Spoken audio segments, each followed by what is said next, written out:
in the style of lesson, and we're going to focus on the acoustic guitar today and what we could do with some revolving bass notes and some simple chords. And what we're going to focus on is an E power chord, essentially in this second position, and we're going to move bass notes all around it. So let's just dive right on in and make this happen. So the E chord that we're going to voice, it's kind of cool. A lot of people aren't familiar with this shape of a power chord. So just like every other power chord, right, which is interval construction of a root and a fifth, we have, of course, our root here being E, our fifth being B, and then we've got the E there with our pinky. So this is really cool because I automatically have a high E string and then the low E string.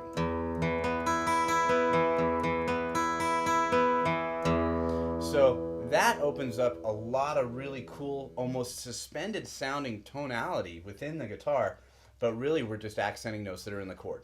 First and foremost, that is our easy one. Another chord voicing that we're going to deal with is that E chord, but we're going to add a C sharp note in here, right? So this is a sixth, if you want to think of it that way, where you have our C sharp.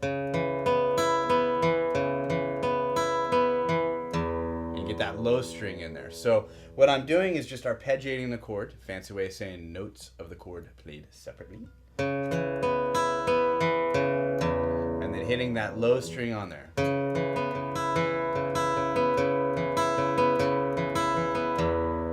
Really, really cool. You just get that droning E in there, but changing notes in the bass position, really, or inverting chords by changing the notes in the bass position. We're going to try to keep the theory out of this a little bit today.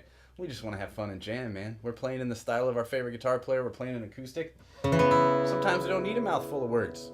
Sometimes we just need cool chords, right? And that's all that we got. So within this now, what I'm going to do is I'm going to go like this.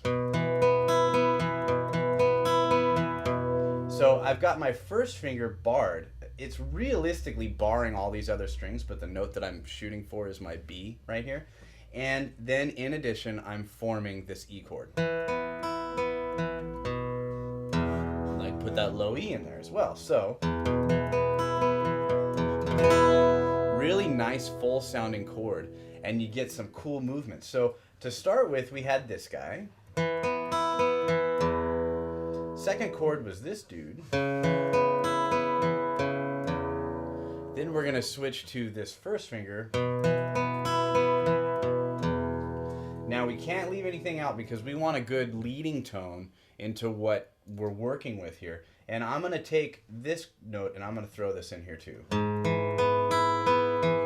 You can hear it wants to go somewhere. It's just leading me there is where we're going to go. But essentially right now I've got the E and then I've got the G sharp in there.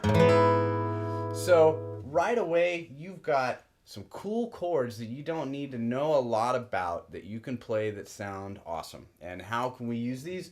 Well, I would suggest you just strumming them.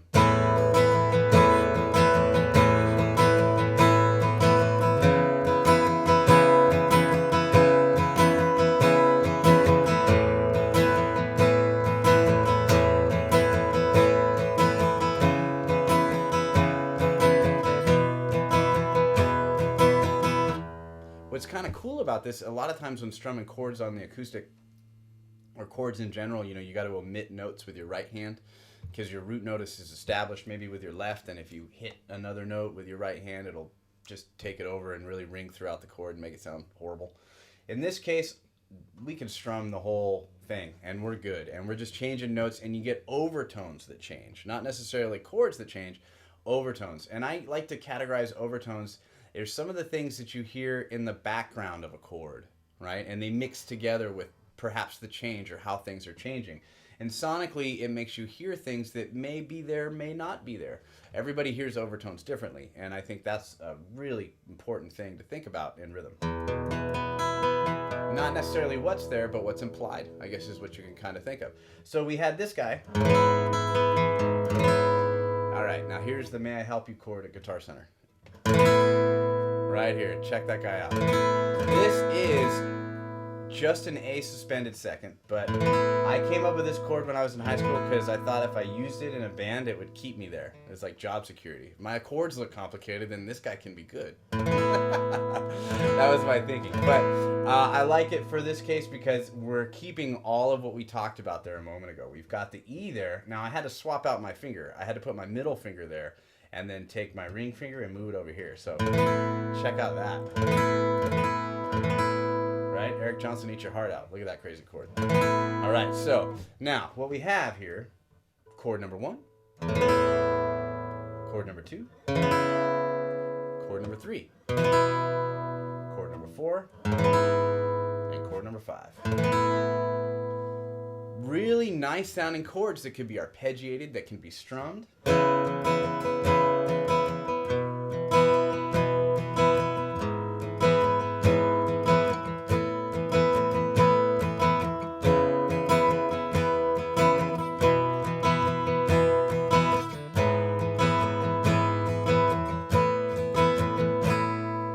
Now, one thing to mention with these, your hands will get tired. These are not just your basic cowboy chords that we're pulling off here on the guitar, right? We're playing some stretched out chords, and on an acoustic guitar, you know, keep in mind sometimes everybody's action, that's the string height off the fretboard, is slightly different. So if you're finding that you're trying to play some of these chords and you've got fingers hitting other strings and things like that, my thumb is very, very low in the back to achieve this. And a lot of the times, I'll tell my students, if you go to fret a chord and I can see your thumb, wrong. Don't want to be doing that because that means you're not giving yourself the proper amount of dexterity in your fingers, or the ability to achieve the chord, I should say, because all the pressure, it should be put here. And then that way you can crane your fingers out and really arch these dudes and stay on the tips of your fingers as best as you possibly can.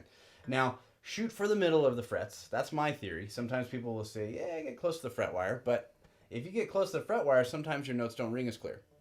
When you have a lot of movement in these little areas like this and you're pushing as hard as you can, if you shoot towards the middle of the frets, you give yourself a little bit of leeway either way with the chord. So you might naturally gravitate towards that fret wire and not even realize it or have to shoot for it. So that's why I always like to say go towards the middle. You get better tone. As a player, when you get older,